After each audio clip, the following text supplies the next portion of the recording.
to all my people, and if you're watching live, checking us out on YouTube, or listening on your favorite podcast provider, you are most definitely my people. Welcome to another episode of Botched, Bots, and Share Shots. I am your host, Chef by Trade and Mark by Choice. I am the Will Gray, and joining me tonight, he is the speed sensation. He is 1/4 of Miracle Generation, 1/2 of the reigning and defending Wrestling Open Tag Team Champions. He is Dustin Waller. Dustin, thanks for coming on and chatting about some wrestling, brother. How are you? I'm doing great. Thank you for having me. Man, I'm hyped. Always love these conversations because it's just kind of a free flow forum about pro wrestling and about you as a wrestler. I always start them with the same question though. Where did you start training wise? Like when you decided, okay, I'm going to be a pro wrestler. What was that process like for you? I started watching independent wrestling not as soon as most people did. Like, of course, I grew up watching WWE as everyone really usually did. I saw a company called Northeast Wrestling, NEW. That was my first time really seeing and experiencing independent wrestling.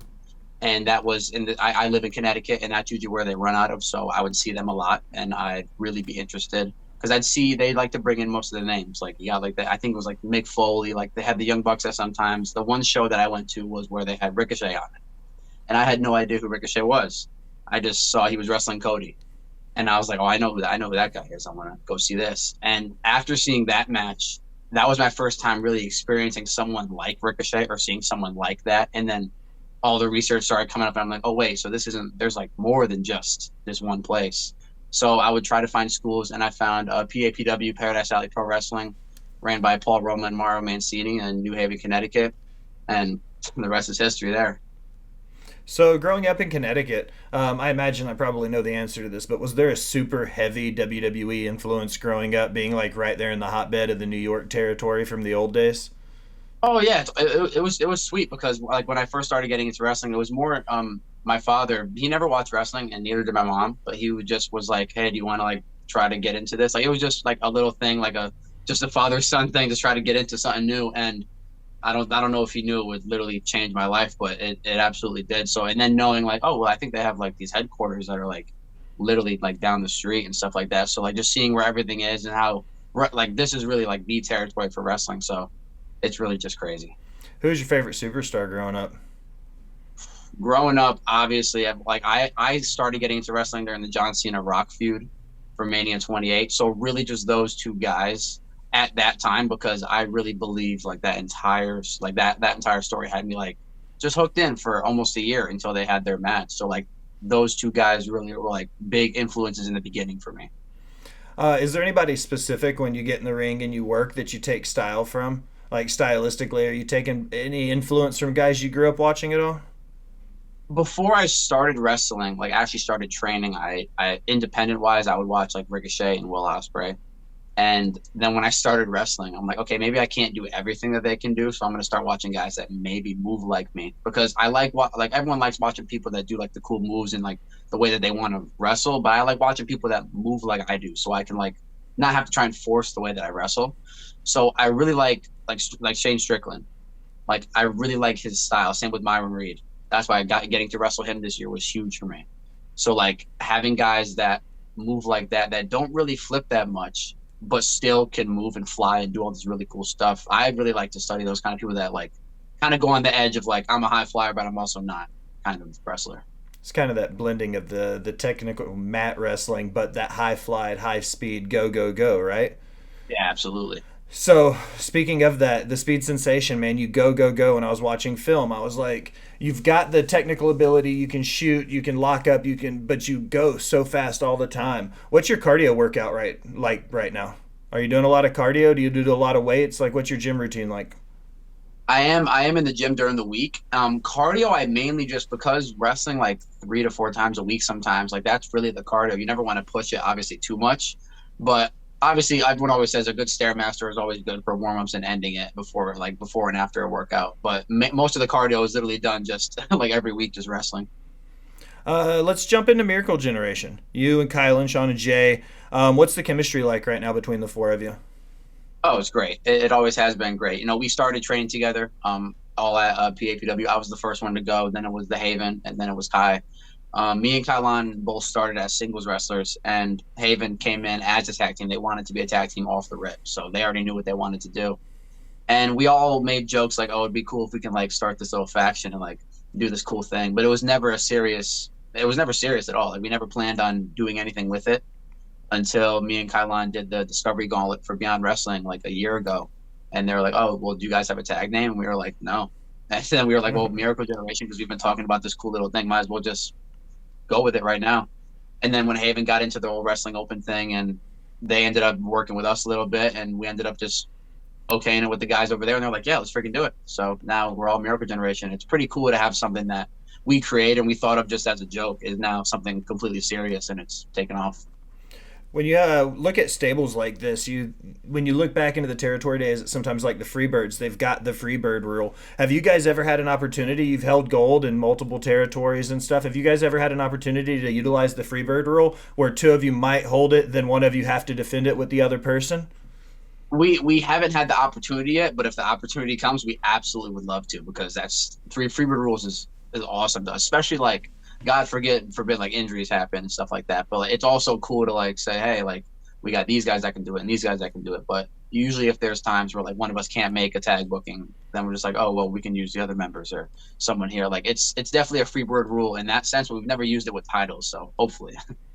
Looking back at 2022, you guys did a lot of work. Do you have one specific match that stands out as one that was just like, man, this was it? Like, what was your personal match of 2022? I had three really like big matches, and I'll go from an order of when they happened. It was first. It was I had the Myron match at Black Label earlier this year, and that was or earlier last year, and that was huge because, like I said, I would watch him all the time. One of our boys, Richard Holiday, he works for MLW, and he would always, we obviously watch that product over there. So I'd be like, I like this guy's awesome. Like I just like his style, like the way he moves. So when the match got announced, I was like, this is sick, and the match was awesome to me. It was so much fun. That's when I got the white gear. I got it for that match, and I was just very excited. And I think that match was everything that I wanted it to be, and more. And then for the second match, a few weeks later, I think, or maybe a few months later, was I wrestled Jordan Oliver, and at Fight Life in Rhode Island, and that was another awesome match because Jordan's another one of those guys that like has that same style that I enjoy watching. And that was an awesome match as well. But obviously the big one is when I wrestled Wheeler Yuta at Open, and that was it was very unexpected for me, but it was huge. Like it was a huge learning experience, and that atmosphere was like something I can't compare it to anything else. It was awesome. When you have a chance to work Wrestling Open, how would you compare it? I don't want to say just to another indie show because I don't want to take away from what everybody does. You know what I mean? Like that's not what I'm trying to do here. But what's the major differences between just running a house show and then going and working for Wrestling Open? I would say the locker room, 100%. Like it's definitely one of the healthiest locker rooms I've ever been in my entire career, because it started out being a show where they're like, hey, we're only gonna like probably not get anyone that much money. We just have this idea. And I'm like, okay, let's freaking do it. And you'd have all these guys that had the same mindset of they just want to see this brand grow. And half the people didn't even know who we were. And we drew 50 people maybe the first few episodes, and now we're at like 350 people. And it's crazy to grow your own fan base because sometimes they're not even wrestling fans. They know nothing about wrestling, but they know Miracle Generation. They know Bobby Orlando. They know the Stetson Rams. They know all these guys that only wrestle in Worcester at Wrestling Open who have built their name up representing a brand that most of us there call home. So I definitely say the locker room. It's a big family for sure. Speaking of, like, you've wrestled some for Wrestling Open and for IWTV both. What are they doing for the independent territories right now? Like, giving everybody this outlet. I mean, the way I always describe it when I talk to people about IWTV, it's like Netflix for wrestling. Like, there's so much content there. What has it done for the indie scene up there for you guys? IWTV is huge because so many people watch it. Like, so many big promotions watch it to, if you want, like, even if you want to use the word scout, like they just look like if like they know that IWTV is huge. There's hundreds of thousands of wrestling shows. There's hundreds of thousands of hours of wrestling that you can watch on IWTV, and for it being $10 a month and like having a platform where like, hey, if you can't make it to the show, you can watch it live. And it's just really cool to have that not just one promotion has the streaming platform. Like every promotion can stream on this platform. That, and now even Fight Plus, they have that going too. So it's just that you can watch so much wrestling, like so many different places. It's just awesome. So let's talk a little bit about in-ring work now.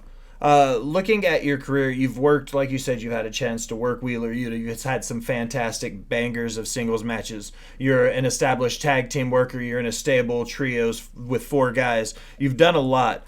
When you look at it, though, stylistically and story-wise, is there a change in difficulty when you're telling a story with two men in a ring versus when you add tag teams or trios and you start adding four or five or six personalities to the match? For me, it's not really that different. They're obviously completely different matches. When I first became into like the whole tag team wrestling like world, it was like obviously we had no idea what we were doing because we're not tag team wrestlers, we're singles wrestlers. And we were fortunate enough to wrestle people that were just better than us and that knew tag team wrestling a lot more than us and that could just help us and pass down the knowledge to us. Like that first weekend, it was like last year at the Festival was when we really started wrestling as a tag team. We wrestled Above the Rest. We wrestled Balances Forever, and then Ricky Shane Page and Vincent Nothing. And like we had three really good tag team matches with those guys. And I really just think that singles wrestling is really fun, but I'm having a blast with tag team wrestling because like there's so many more stories that you can tell with tag team wrestling. And I love stories. Like I do. Like the one-off matches are fun. They really are. You can just go out there and kill it with someone. But I love telling a good story because that's something that the fans can really get into. And that's the reason that they come the next week and the next month and they want to come see what happens next. Yeah, it's that draw. It's the emotion that goes into it. You know, like in my opinion, at least, like in ring work is only part of it. You have to have that emotion and that attachment to make make the fans and the patrons in the stands want to come back. Throughout your career, I've heard a couple guys say this throughout history, and as the guys I've interviewed from the 70s or 80s or 90s, a lot of them have always said, like advice-wise, if you work as much as you can with guys that are better than you, you'll get better. Do you still think that's true in 2023? Oh, 100%.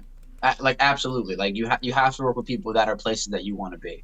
Like obviously it's fun to work with guys that are on your level and that you can just go out there and like share experience and grow with each other. That always helps. Like I'm not saying that it doesn't, but obviously if you want to get better, you want to face someone or work with someone or be able to hear from someone that is better. You know, like that's why even seminars are great too, because Old Wrestling Open does a lot of seminars. They have some guys come down before the show and they wrestle on the show and then they do a seminar for all the guys. And it's awesome. So definitely working with guys that are better than you, obviously is going to make you better. And that's what it's done this entire year for us, me and Kai. One of my favorite things to talk about is the differences in crowds. I know being born here in Nashville, Southeast Wrestling, Memphis, Lawler, Jarrett's, like Southern Wrestling has a very specific style to it. Have you noticed a big differences in the territories from when you've gone from place to place? Yeah, absolutely. There's always different crowds. Every wrestling promotion has a different crowd. Like I think Wrestling Open has a completely different crowd than Beyond does. Because Beyond Wrestling loves their hardcore wrestling fans. They want to see this, they want to see that. They know this person, they know that person. And I think Wrestling Open, some of the people don't even know what wrestling is. They have no clue what they're watching. They just walk into the bar and they see this giant ring and they're like, what is this? And then they're like, well, it was $10. Let me come back next week and see it again. Oh, I like that guy. I like this girl. Like it's definitely the crowds, whether they're wrestling fans, whether they're not wrestling fans, like our job is to get them to enjoy whatever they're watching. So I think all wrestling fans are obviously amazing because there wouldn't be wrestling if there wasn't any fans, and we experienced that a few years ago. So definitely the fans are the best thing in wrestling for sure. What was that like for you coming out of COVID and having a chance to get back in front of the fans to have to go for so long without them being there and to then to have them back? Yeah, COVID was really like what made like me, Kylon, and Haven because we were some of the few guys that would stay wrestling at the places that would run, and all of their like guys that were there consistently were the ones that were staying home, and we were the ones that were just out there continuously going and going and going. And that was like our first and second year we were doing that. And originally in the beginning we're like, oh, we're nervous of these crowds, and then when we experienced wrestling in front of no crowds, we're like, we want the crowds now. Like we're not nervous in front of them at all. If we're more nervous if there's not enough people there. Now it's completely switched. We're like, oh my god, it brings back the the memories of COVID. So like, I definitely think that having a crowd is great because more people that can be interactive with the match, and obviously it gets you going more. If you hear people interested in what you're doing, it obviously just makes you more interested in what you're doing as well. Have you had one of those moments yet in a match where you were just kind of like, oh shit, I can't believe I just pulled that off. Like that feeling, be it either it could be something simple to get a pop from the crowd or a specific spot where that was a high spot that you were really hyped to do. Have you just had one of those oh shit moments we were just able to pull that off? Not even a sense of. I think one. It's not even something that I did. We just had the steel cage warfare match at Restival at Wrestling Open Last Stand, and seeing Kai do the moonsault off the top of the cage was definitely something where I was like, oh my god, this is crazy. Like I saw him climbing up, and me and Ichi just started grabbing the cage, like, oh, this can't, like this fall, like this. It was so close to just knocking over it. Like so many things could have went completely wrong, but it went like so perfect that I was just like, wow, like that. And the crowd was insane. Was And that for like for the ending of the match when we did win, it was like even Bobby Orlando said it when we came to the back. It wasn't like a cheer or like a pop. It was like a roar, and like there was like the crowd was deafening, and it was just one of the craziest experiences of my life. was that your first cage match? Yeah, that was. I think that was all of our first. Like everyone in that match, that was our first time being in any kind of cage at all, and especially that kind of a match where it's like war game style, where like two people start and then everyone comes in. It's like it's definitely an atmosphere that none of us had been in before. So for it to go as well as it did, it's just we're just so happy with it. What was the excitement level like building up to it, being able to have an opportunity to tell such a cool story over, because it was a good match. Like it was long. When you do a war game style match, they're always long, and that's not a negative at all. But to be able to keep pace and to keep the speed up and energy and keep everybody interacted and like focused on the match, you guys did such a good job focusing down on it. What was it like leading into that match? It was so much fun because the fans were so into everyone's different stories, because it wasn't one story. Like in the beginning, like even when Ichi was feuding with Caster, it would involve me and Kai sometimes. And now we had this big feud with Main Event, and then Pedro would be involved, and then Bobby would be involved, and then Ichi and Brad had their thing, so then they got involved. So it was just so many different feuds and rivalries that the fans were so into that you just put into one and put us all in a cage, and they were just like, what the hell, this is crazy. And they were just so like, it was so much fun. Like this whole year, it was like 6 months, I think, the whole program that it was just so much fun, so much fun. All right, Dustin. Well, I close all of my interviews with 5 random questions that usually have nothing to do with wrestling, but I have yours queued up. You ready? Yeah, let's do it. All right. Do you think a hot dog is a sandwich? Do I think a hot dog is a sandwich? I'm probably gonna get, no, I don't. It's not a sandwich? I do not. Okay. No right or wrong answers here, man. We don't yuck any yums. Do you have a favorite venue that you've ever wrestled in? I'd have to say the White Eagle. Obviously, the White Eagle is legendary. What's your favorite video game? And then more specifically, do you like retro video games like back on the NES and stuff? My favorite video game right now, I love Fortnite. I play a lot of Fortnite, and I love retro games. I think for Christmas, I used to play Pac-Man when I was a kid that you plug into the TV, and now I have a big retro Pac-Man, so I love retro games. We'll need to exchange gamer tags because I just finished getting my setup for Fortnite streaming today. So awesome. What is your favorite movie? Ooh, favorite movie. See, I don't watch too many movies, but I think it's a very, very old movie, but I love Mary Poppins. That's a great pick. There's nothing wrong Yeah, with that. I love that. A yeah, good, like some of those old musicals, like especially yeah. when they bring back the nostalgia feel. I don't know if I'm just getting old, but nostalgia, like it gets me, man. All right, last one. What is your least favorite food? The one food you know you're never gonna order off of a menu. It could be one specific thing or any like. What do you think? Your least favorite food? Everyone hates on me for it. I love fish, I love seafood, but I can't do sushi to save my life. I can't. It's just not for me. Like all the guys I know, they all love it. My family loves it. I can't do sushi to save my life. Not even a California roll with like just crab and some cucumber and stuff in it. Just not your thing. I love some crab, but just the raw sushi, not for me. I can respect that. All right, Dustin, that's my favorite part, man. Plug your stuff. Tell everybody where to find you. Put you and the boys over. Tell them about Miracle Generation and where to find you guys. Yeah, you can find me on all social media platforms. It's Dustin Waller, and for the Miracle Generation page, you can find us at Real Miracle Gen, and same thing on YouTube, Dustin Waller. I've been posting matches up there, etc., stuff like that, and just Instagram, Twitter, and Facebook at Dustin Waller. Well, Dustin, man, I appreciate you stopping by and chatting about some wrestling with us. Oh, thank you for having me. It's a blast. Excellent, man. Now, as we close another episode of Botch Spots and Share Shots, I'm going to take a minute. Thank you for listening. Remind you to go wherever you do anything on the internet, like, follow, subscribe, unsubscribe, then subscribe again. Leave a comment telling me how great I am or terrible I sound. Either way, it helps the algorithm and it helps find new listeners. For Dustin Waller, I am the Will Gray. Thanks for stopping by and listening, my people.